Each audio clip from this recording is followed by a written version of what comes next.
Hello everyone, welcome to Gateway classes. मेरा नाम है निधि पाराशर और बेटा मैं आपकी design and analysis of algorithms की क्लासेस लूँगी। तो स्टूडेंट्स, जैसा आप लोग जानते हैं कि एकेटीयू ने थर्ड ईयर का सिलेबस रिलीज कर दिया है और जो नया सिलेबस है उसके अकॉर्डिंग एज यूजुअल हर बार जैसे होता है आपके 3 कोर सब्जेक्ट्स हैं थर्ड ईयर में। मैं कंप्यूटर साइंस और उसके अलाइड कोर्सेज की बात कर रही हूँ। तो जो 3 कोर सब्जेक्ट्स हैं उन सब्जेक्ट्स में one of the most important subject है डा, जिसकी क्लासेस मैं आप लोगों की लूंगी। तो आज हम सबसे पहले इस सब्जेक्ट का इंट्रोडक्शन ले लेते हैं। तो सब्जेक्ट का नाम जैसे मैंने अभी आपसे कहा कि design and analysis of algorithm, ये आपको ध्यान रखना है। और जो सब्जेक्ट का कोड है वो है BCS 503। तो बेटा इस सब्जेक्ट में बेसिकली जैसे और जितने भी कोर सब्जेक्ट्स हैं आप पढ़ते हैं उनमें हमेशा हर सब्जेक्ट में 5 यूनिट होती हैं। तो जो टोटल करिकुलम है वो आपका 5 यूनिट्स में डिवाइडेड होता है। पहली यूनिट हर सब्जेक्ट की इंट्रोडक्टरी यूनिट होती है। उसके बाद हम इस पर्टिकुलर सब्जेक्ट में क्या पढ़ेंगे, यूनिट 1 में हम थोड़ा सा इंट्रोडक्शन पढ़ेंगे, फिर यूनिट 2 में एडवांस डेटा स्ट्रक्चर्स पढ़ेंगे, यूनिट 3 में कुछ मेथड्स हैं एल्गोरिथम डेवलपमेंट के जिनकी हम बात करेंगे, जैसे डिवाइड एंड कॉन्कर और ग्रीडी मेथड्स। इनके अंदर बहुत सारे मल्टीपल प्रॉब्लम्स हैं, रियल लाइफ या रियल वर्ल्ड प्रॉब्लम्स आप कह सकते हैं, जो हम एल्गोरिथम के जरिए सॉल्व करेंगे। यूनिट 4 में dynamic programming, this is another approach to design an algorithm. तो इसमें हम डायनेमिक प्रोग्रामिंग से रिलेटेड सारे प्रॉब्लम्स, सारे सॉल्यूशंस डिस्कस करेंगे।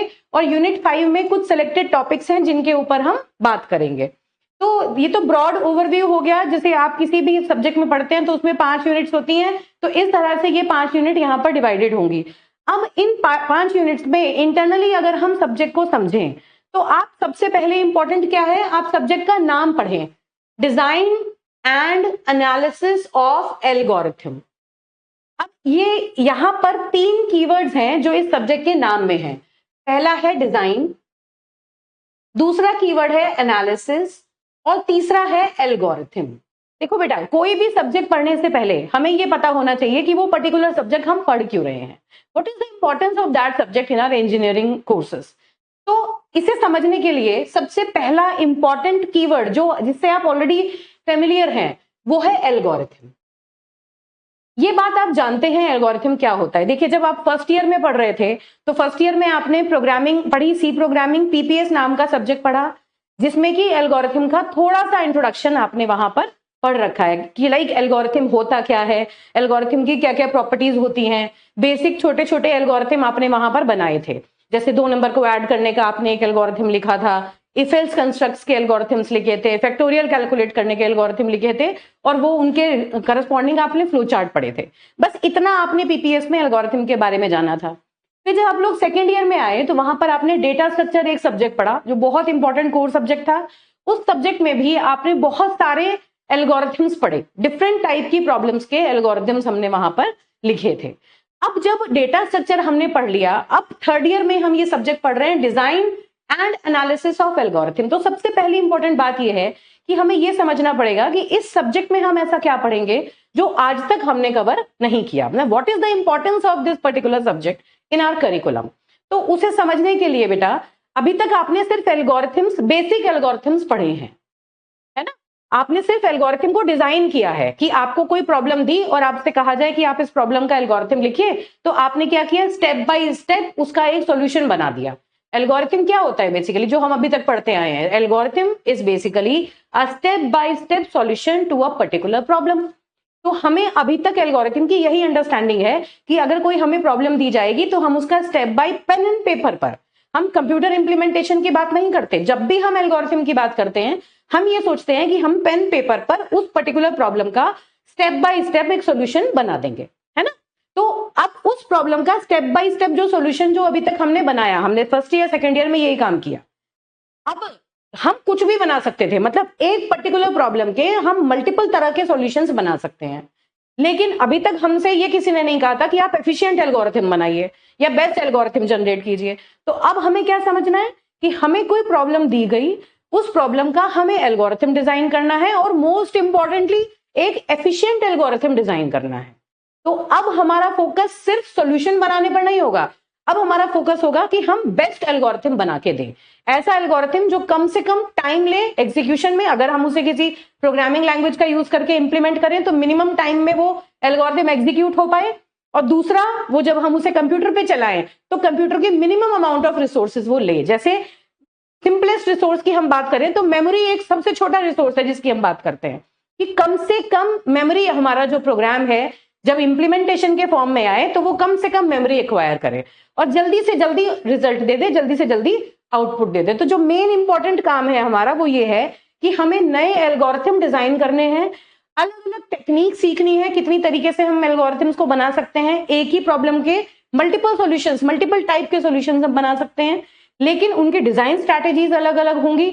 लेकिन फाइनली हमें क्या सीखना है कि जो एल्गोरिथम हमने डिजाइन किया उसको हम खुद एनालाइज कर सकें कि वो कितनी टाइम कॉम्प्लेक्सिटी लेगा और कितनी उसकी स्पेस कॉम्प्लेक्सिटी है, मतलब कितने कम एग्जीक्यूशन टाइम वो एल्गोरिथम हमारा ले सकता है। तो हमें क्या कोशिश करनी है, कम से कम एग्जीक्यूशन टाइम में एल्गोरिथम बना ले हम और कम से कम उसकी मेमोरी रिक्वायरमेंट रहे। ठीक है, तो this is all about an algorithm, जिसके बारे में हम डिटेल में बाद में डिस्कस करेंगे। और एक अगला इंपॉर्टेंट टर्म है डिजाइन। तो हम डिजाइन के बारे में यहां पर क्या पढ़ेंगे, जैसे मैंने आपको कहा कि एक प्रॉब्लम को हम कई तरीके से सॉल्व कर सकते हैं, तो एक एल्गोरिथम को डिजाइन करने की अलग अलग मेथड्स यहां पर हम पढ़ेंगे, है ना। तो हम क्या करेंगे, प्रॉब्लम को का जो सॉल्यूशन हम डिजाइन करेंगे वो डिफरेंट डिफरेंट स्ट्रैटेजीज को यूज करके करेंगे। पहले एल्गोरिथम डिजाइन करेंगे, फिर उस एल्गोरिथम को एनालाइज करेंगे, फिर उस एल्गोरिथम को हम एनालाइज करेंगे on the basis of its time consumption, on the basis of the execution time it will take when it is converted into an implementation part, and the amount of space it is going to take in the memory. Okay, so this is all about the subject. We need to study the algorithms, we need to learn how to write the algorithm, how to design the algorithm using different techniques, and then अपने ही algorithm को हम खुद analyse करना सीखेंगे pen and paper पे कि क्या ये एल्गोरिथम एक एफिशिएंट एल्गोरिथम है, क्या हम इससे बेटर कोई एल्गोरिथम बना सकते हैं जो कम टाइम ले एग्जीक्यूशन में और कम स्पेस रिक्वायरमेंट के साथ इंप्लीमेंट हो जाए। तो this is just the introduction to the name of the subject, this is the importance of the subject, why do we need this subject particularly. Now अब एक एक करके हम यूनिट 1, यूनिट 2, यूनिट 3, यूनिट 4 और unit 5 का introduction ले लेते हैं, बेसिक इंट्रोडक्शन कि इन यूनिट्स में हम क्या पढ़ेंगे। जितना भी नया सिलेबस डाका आया है 100% कोर्स को मैं यहाँ पर video by video, lecture by lecture cover करूंगी और जितनी भी वीडियोस मैं बनाऊंगी वो सारी रिकॉर्डेड वीडियोस आपको ऐप में अवेलेबल रहेंगी। फिर जितने भी पीडीएफ नोट्स हम बनाएंगे, all the PDF notes which will be covering all the 5 units of the whole subject according to the new syllabus will be provided in your application. Then lecture wise practice problems भी आपको मिलेंगी, जिसमें कि अब जैसे ये subject है इसमें बहुत सारी मैथमेटिकल और प्रैक्टिस प्रॉब्लम्स भी हैं। सब्जेक्ट में थ्योरी कम है और इंप्लीमेंटेशन पार्ट और एल्गोरिथम डिजाइनिंग ज्यादा है, तो जहां पर प्रैक्टिस की रिक्वायरमेंट होगी उसके लिए काफी सारे हर टाइप के क्वेश्चंस मैं क्लास में भी डिस्कस करूंगी, लेक्चर में भी रिकॉर्ड करूंगी और इसके साथ साथ एडिशनल प्रॉब्लम्स आपको प्रैक्टिस प्रॉब्लम्स की फॉर्म में प्रोवाइड की जाएंगी। फिर यूनिट वाइज आपको प्रीवियस ईयर क्वेश्चंस भी दिए जाएंगे, लाइक AKTU के लास्ट 5 इयर्स में किस पर्टिकुलर टॉपिक से कौन कौन से क्वेश्चंस पूछे जा चुके हैं, हम कोशिश करेंगे कि लेक्चर्स में उनको इंक्लूड करें। Then the important question, this is the most important part, in every lecture I will be covering the important questions also. तो लेक्चर के साथ साथ आपको ये बता दिया जाएगा कि ये पर्टिकुलर क्वेश्चन बहुत इंपॉर्टेंट है, ताकि आपको जो फाइनल सेमेस्टर एग्जाम्स हैं उसमें आपको हेल्प मिलेगी। तो इसके बाद बेटा अगर हम यूनिट वाइज डिस्कस करें तो यूनिट 1 जो है वो जैसे एज यूजुअल किसी भी सब्जेक्ट को आप पढ़ते हैं तो उसकी जो फर्स्ट यूनिट होती है वो सब्जेक्ट का इंट्रोडक्शन होती है। तो इसी तरह यहाँ भी जब हम डा पढ़ेंगे तो जो यूनिट 1 है वो उस पर्टिकुलर सब्जेक्ट का इंट्रोडक्शन है कि हम इस सब्जेक्ट में क्या क्या चीजें पढ़ेंगे, उसकी बेसिक चीजें जो हम समझ के आगे फर्दर यूनिट्स में हमें हेल्प करेंगी। तो पहला जो टॉपिक हम पढ़ेंगे जो आप पहले पढ़ भी चुके हैं वो है एल्गोरिथम। एल्गोरिथम क्या होता है, एल्गोरिथम के कितने टाइप होते हैं, क्या क्या एल्गोरिथम की प्रॉपर्टीज हैं, क्या कैरेक्टरिस्टिक्स हैं, एल्गोरिथम हम क्यों डिजाइन करते हैं, क्या बेनिफिट्स है, वो सारी चीजें हम इसमें कवर करेंगे। उसके बाद इंपॉर्टेंट क्या है अगला टॉपिक, एनालाइजिंग एल्गोरिथम्स, बहुत इंपॉर्टेंट है, नई चीज है जो आप पढ़ेंगे। थोड़ा बहुत आपने डेटा स्ट्रक्चर में पढ़ रखा है लेकिन ये बहुत इंपॉर्टेंट चीज है जो इस पूरे सब्जेक्ट को एक साथ इसका बेस तैयार करेगी। ये इतना इंपॉर्टेंट टॉपिक है कि अगर ये complexity of algorithms, growth of functions और परफॉर्मेंस मेजरमेंट, अगर ये चीज आपको समझ में आ गई तो पूरी की पूरी डा में आपने जितने एल्गोरिथम्स पढ़ने हैं उन सबको आप इजीली एनालाइज कर सकते हैं। तो नए एल्गोरिथम डिजाइन टेक्निक्स तो हम पढ़ेंगे ही पढ़ेंगे, उन डिजाइन टेक्निक्स को, अपने एल्गोरिथम को आप खुद एनालाइज करना सीख जाएंगे कि आपने जो एल्गोरिथम बनाया वो कितना एफिशिएंट है। ठीक है, तो एनालाइजिंग एल्गोरिथम्स में हम बेसिकली कॉम्प्लेक्सिटीज पढ़ेंगे, टाइम कॉम्प्लेक्सिटी, स्पेस कॉम्प्लेक्सिटी, थोड़ा बहुत आपने इंट्रोडक्शन पहले लिया हुआ है, लेकिन यहां पर हम उसे डिटेल में पढ़ेंगे। फिर उसके बाद ग्रोथ ऑफ फंक्शंस, मतलब जब भी हम किसी टाइम कॉम्प्लेक्सिटी या स्पेस कॉम्प्लेक्सिटी को डिनोट करते हैं तो हम उसे फंक्शन की फॉर्म में दिखाते हैं। तो हम ये दिखाएंगे कि फंक्शन को डिफरेंट डिफरेंट वैल्यूज पे वो फंक्शंस कैसे ग्रो करेंगे, मतलब कैसे टाइम कॉम्प्लेक्सिटी बढ़ती है, कैसे घटती है, वो सारी चीजें हम फंक्शंस, मैथमेटिकल फंक्शंस की हेल्प से शो करेंगे। फिर परफॉर्मेंस मेजरमेंट में अगेन हम टाइम कॉम्प्लेक्सिटी और स्पेस कॉम्प्लेक्सिटी कैलकुलेट करना सीखेंगे कि हमें अगर कोई कोड दिया है और हमसे पूछा जाए कि आप बताइए कि इसकी टाइम कॉम्प्लेक्सिटी कितनी होगी, तो पेन एंड पेपर पर उस कोड की टाइम कॉम्प्लेक्सिटी हम निकाल पाएंगे। उसके बाद एक हल्का सा जाना माना आपका टॉपिक है सॉर्टिंग, जो आपने डेटा स्ट्रक्चर में पहले पढ़ा है, कुछ सॉर्टिंग टेक्निक्स आपने पढ़ी हैं।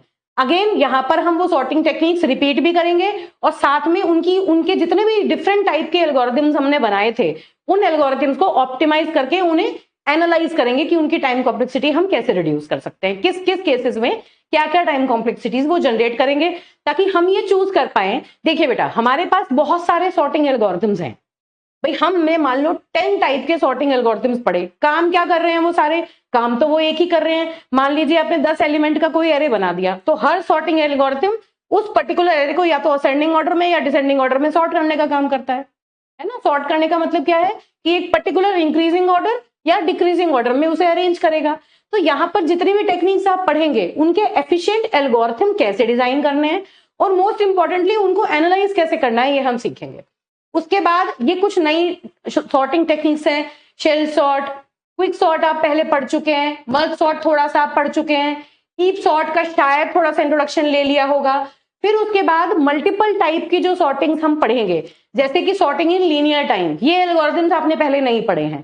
तो मल्टीपल टाइप की सॉर्टिंग टेक्निक्स पढ़ के फिर हम उनका कंपैरेटिव एनालिसिस करेंगे कि कौन सी सॉर्टिंग टेक्निक दूसरी सॉर्टिंग टेक्निक से बेटर है, किस केस में हम कौन सी सॉर्टिंग टेक्निक यूज करें जो ज्यादा एफिशिएंट रिजल्ट्स हमें मिले। तो this is all about the unit 1। Unit 1 में बहुत इंपॉर्टेंट टॉपिक्स हैं, एग्जाम पॉइंट ऑफ व्यू से बहुत इंपॉर्टेंट यूनिट है, वेरी वेरी इंपॉर्टेंट यूनिट है, और एक एक करके सारे लेक्चर में कवर करूंगी। आप सीक्वेंस वाइज लेक्चर देखते जाइएगा, आपको 100% पहली बार में सारी चीजें समझ में आएंगी। Then again we will talk about the unit 2। अब यूनिट 2 में क्या है, एडवांस्ड डेटा स्ट्रक्चर्स है। एडवांस का मतलब ही वही है कि जो आपने डेटा स्ट्रक्चर अभी तक पढ़ा उस डेटा स्ट्रक्चर के 2 लेवल 3 लेवल ऊपर की बात हम इस पर्टिकुलर यूनिट में करेंगे। इसमें कुछ नई डेटा स्ट्रक्चर्स हैं जो इंक्लूड होंगी, जैसे रेड ब्लैक ट्री। आपने अभी तक कौन से ट्रीज पढ़े हैं, आपने एवीएल ट्री पढ़ा है, एवीएल ट्री के रोटेशंस पढ़े हैं, बी ट्री का थोड़ा सा इंट्रोडक्शन आपने पढ़ा था, बाइनरी ट्री आपने पढ़ा है, टू ट्री आपने पढ़ा है, एक्सटेंडेड बाइनरी ट्री आपने पढ़ा है। आपने यहाँ रेड ब्लैक ट्री पढ़ना है जो उस एक्सटेंशन को थोड़ा सा ऊपर लेके जाता है। बी ट्री पढ़ना है दोबारा से, क्योंकि इसकी फर्दर इंप्लीमेंटेशंस भी मैं आपको कराऊंगी। बी ट्री का थोड़ा सा इंट्रोडक्शन अपने डेटा स्ट्रक्चर में पढ़ रखा है। क्या होता है बी ट्री?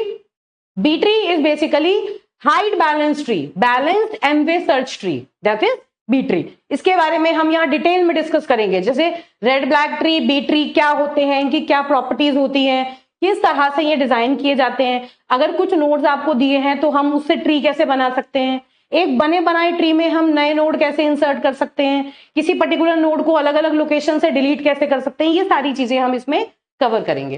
फिर 2 नए टॉपिक हैं, बाइनोमियल हीप्स, फिबोनाची हीप्स। ये बिल्कुल नए टॉपिक्स हैं, ये आपने कभी सुने नहीं है। इसके लिए आपको हीप का थोड़ा सा इंट्रोडक्शन पता होना चाहिए। आपने हीप पहले पढ़ रखा है, लेकिन अच्छी बात यह है कि यूनिट 1 में जब मैं आपको हीप सॉर्ट पढ़ाऊंगी तो हीप सॉर्ट पढ़ाने के टाइम पर आपको हीप की बेसिक अंडरस्टैंडिंग बिल्कुल क्लियर हो जाएगी, और फिर उस बेसिक अंडरस्टैंडिंग के बेसिस पर हम यहाँ पर बाइनोमियल हीप और फिबोनाची हीप्स में डीप डाइव करेंगे। ओके, अब ये जो यूनिट है बेटा, इस यूनिट से थ्योरेटिकल और क्वेश्चन बेस्ड दोनों तरह की प्रॉब्लम्स आती हैं। जैसे red black tree, B tree की प्रॉपर्टीज वगैरह पूछी जाती हैं, न्यूमेरिकल्स आ जाते हैं। ट्राइज और स्किप लिस्ट, ये 2 टॉपिक ऐसे हैं जो सिर्फ थ्योरी में पूछे जाते हैं, तो इनकी सिर्फ अंडरस्टैंडिंग हमें लेनी है एग्जाम पॉइंट ऑफ व्यू से कि ये क्या होते हैं, किस तरह इंप्लीमेंट होते हैं, इनकी क्या इंपॉर्टेंस होती है। इनके ऊपर कोई क्वेश्चन या इंप्लीमेंटेशन नहीं आता। इसमें कोई भी चीज ऐसी नहीं है जिसके ऊपर आपको प्रोग्रामिंग आए, इनमें सिर्फ एल्गोरिथम्स हैं और एल्गोरिथम्स को हम कैसे एनालाइज करेंगे, कैसे इनके ऑपरेशंस को कैरी आउट किया जाता है, ये सारी चीजें हमें पढ़नी है। Then in unit 3 is divide and conquer and greedy methods. देखिए, जैसे मैंने यूनिट 1 में कहा था कि किसी भी एल्गोरिथम को डिजाइन करने की डिफरेंट स्ट्रैटेजीज होंगी, तो ये एक बहुत इंपॉर्टेंट स्ट्रैटेजी है। पहली स्ट्रैटेजी का नाम है डिवाइड एंड कॉन्कर। किसी भी एल्गोरिथम को डिजाइन करने के लिए पहला मेथड है डिवाइड एंड कॉन्कर, जिसको हम डिवाइड एंड कॉन्कर यूज करके हम डिफरेंट टाइप के एल्गोरिथम्स बना सकते हैं। किस टाइप की प्रॉब्लम को इसके साथ इसको यूज करके सॉल्व करेंगे, ये सब हम समझेंगे। उसके बाद दूसरी अप्रोच है ग्रीडी मेथड्स। तो बेसिकली ये जो यूनिट 3 है, इसमें डिवाइड एंड कॉन्कर और ग्रीडी मेथड को यूज करके एल्गोरिथम डिजाइनिंग है। तो जितनी भी चीजें आप पढ़ेंगे इसमें, वो सारी की सारी इन दोनों टेक्निक्स के एग्जांपल्स है ना। तो जैसे divide and conquer with examples such as sorting, जैसे मर्ज सॉर्ट, क्विक सॉर्ट, ये सब डिवाइड एंड कॉन्कर के एग्जांपल्स हैं। वो सारे के सारे यहाँ पर एनालाइज करके डिस्कस किए जाएंगे। आप पहली यूनिट्स में कवर कर चुके होंगे, तो यहाँ पर हल्का फुल्का उनका इंट्रोडक्शन चलेगा। मैट्रिक्स मल्टीप्लीकेशन, कॉन्वेक्स हल problem, these all are the examples of divide and conquer methodology। तो ये हम यूनिट 3 में पढ़ेंगे। ऐसे ही फिर ग्रीडी मेथड अनदर, जैसे मैंने आपको बताया दूसरे टाइप के एल्गोरिथम डिजाइनिंग होती है। तो ग्रीडी मेथड को यूज करके हम कौन कौन सी रियल लाइफ प्रॉब्लम्स को सॉल्व करेंगे? Optimal reliability allocation, knapsack problem, minimum spanning trees जैसे प्रिम्स और क्रुस्कल्स एल्गोरिथम्स, और single source shortest path, Dijkstra's algorithm and Bellman Ford algorithm, ये भी आप पहले पढ़ चुके हैं। डेटा स्ट्रक्चर में आपने ये चीजें पढ़ी हैं, इनको मैं थोड़ा और डीपली एनालाइज करूंगी यहाँ पर डा में। ठीक है बेटा, तो these are the examples of divide and conquer and greedy methods. तो unit 3 is all about these two techniques and their real life example problems, how these problems are solved using these two algorithmic methods. Then coming to unit 4, this is the third type of algorithm designing, dynamic programming। dynamic programming का use करके हम जो problems real world के solve करेंगे, वो सारी problems आपके syllabus में हैं। जैसे नैपसैक प्रॉब्लम है, आपने यहां भी देखी थी नैपसैक प्रॉब्लम। ये जो नैपसैक प्रॉब्लम है, ये फ्रैक्शनल नैपसैक प्रॉब्लम है, और this knapsack problem is called as 0-1 knapsack problem. तो एक ही प्रॉब्लम को हम दो तरह के एल्गोरिथम से यूज करेंगे। हम ग्रीडी एल्गोरिथम यूज करके भी बना सकते हैं, उसका ही सॉल्यूशन हम डायनामिक प्रोग्रामिंग यूज करके भी बना सकते हैं। तो हमें बेसिकली क्या सीखने को मिलेगा कि एक ही प्रॉब्लम को मल्टीपल टाइप के एल्गोरिथम डिजाइनिंग टेक्निक से हम कैसे बनाएंगे और कौन सी ज्यादा बेनिफिशियल है, ये हम आराम से कंपेयर कर पाएंगे। फिर अगेन शॉर्टेस्ट पाथ एल्गोरिथम जो पढ़ रखा है आपने, वॉर्शल्स और फ्लॉइड्स एल्गोरिथम, बहुत इंपॉर्टेंट एग्जाम के लिए, very important. These minimum spanning tree problems are very important. All these problems which are written are usually asked in the exam. Okay? तो जब मैं इन्हें पढ़ाऊंगी तो लेक्चर बाय लेक्चर जो प्रॉब्लम बहुत इंपॉर्टेंट है, वहां पे मैं मेंशन कर दूंगी कि ये प्रॉब्लम बहुत ज्यादा इंपॉर्टेंट है, आप उसको केयरफुली पढ़िएगा। देन इसके बाद रिसोर्स एलोकेशन प्रॉब्लम, ये सारे के सारे एग्जाम्पल्स हैं डायनेमिक प्रोग्रामिंग के। फिर जो अगला टाइप है वो है backtracking. This is another type of algorithm design, इस बैक ट्रैकिंग। और फिर फिफ्थ टाइप है branch and bound, the fifth type of algorithm that we are going to design. तो बैक ट्रैकिंग और ब्रांच एंड बाउंड की different examples की इनके through हम कैसे कैसे प्रॉब्लम्स को सॉल्व करेंगे। जैसे इसमें ट्रैवलिंग सेल्समैन प्रॉब्लम आती है, ग्राफ कलरिंग प्रॉब्लम आती है, एन क्वींस प्रॉब्लम आती है, हेमिटोलियन साइकिल प्रॉब्लम आती है, और सम ऑफ सबसेट प्रॉब्लम आती है। इंपॉर्टेंट प्रॉब्लम्स हैं, रियल टाइम प्रॉब्लम्स हैं, जब आप पढ़ेंगे तो आप इनको रिलेट कर पाएंगे, और इन प्रॉब्लम्स को हम ये डिफरेंट टाइप की मेथोडोलॉजीज को यूज करके सॉल्व करेंगे। ठीक है, तो this is all about your unit 4। अब जो यूनिट 5 है, उस यूनिट 5 में थोड़ा सा मैथमेटिकल पोर्शन है और काफी कुछ, मतलब आप ये मानिए कि ये जो स्ट्रिंग मैचिंग है एक टॉपिक, स्ट्रिंग मैचिंग में 2-3 एल्गोरिथम्स हैं जो हमें पढ़नी है, जिनके ऊपर न्यूमेरिकल क्वेश्चंस आते हैं। बाकी फास्ट फोरियर ट्रांसफॉर्म के ऊपर भी एक आधा न्यूमेरिकल कभी आ सकता है। उसके अलावा ये जितनी भी चीजें हैं, इन सब theoretical NP completeness, approximation algorithms, randomized algorithms और ये अलजेब्रिक कंप्यूटेशन, ये ऑलमोस्ट सारी चीजें जो हैं बेटा, ये आपकी थ्योरेटिकल कॉन्सेप्ट्स हैं और ये थ्योरी में पूछे जाते हैं, जैसे शॉर्ट नोट आ जाता है। तो this is all about the selected topics जो हम यूनिट 5 में पढ़ेंगे। तो ये आपका ओवरऑल डा का सिलेबस था जिसके बारे में मुझे आपसे बात करनी थी। अब आप गेटवे क्लासेस की जो ऐप है, अब मैं एक एक करके ये सारे lecture unit by unit, lecture by lecture मैं एल्गोरिथम से शुरू करूंगी। ये सारे लेक्चर्स आपको गेटवे क्लासेस की ऐप पर मिलेंगे। तो मैं ये कोशिश, मतलब ये मेरी आप लोगों से रिक्वेस्ट है बेटा कि ये डा की क्लासेस करने से पहले आप डेटा स्ट्रक्चर का, एल्गोरिथम ट्री और सॉर्टिंग, ये कुछ कुछ थोड़ी थोड़ी चीजें हल्की से रिवाइज करके बैठे ताकि आपको समझने में कोई प्रॉब्लम ना हो। बहुत ज्यादा आप रिवाइज नहीं भी करेंगे तो आपको समझ में आ जाएगा। आई एश्योर यू कि आप बिना रिवीजन के भी बैठेंगे क्लास में तो आपको परेशानी नहीं होगी, लेकिन फिर भी अगर आप एक बार पहले पढ़ के बैठेंगे तो आपको बहुत ईजी लगेगा। ठीक है, तो इसके बाद हम एल्गोरिथम से मैं आपकी क्लास लेना स्टार्ट करूंगी। थैंक यू बेटा।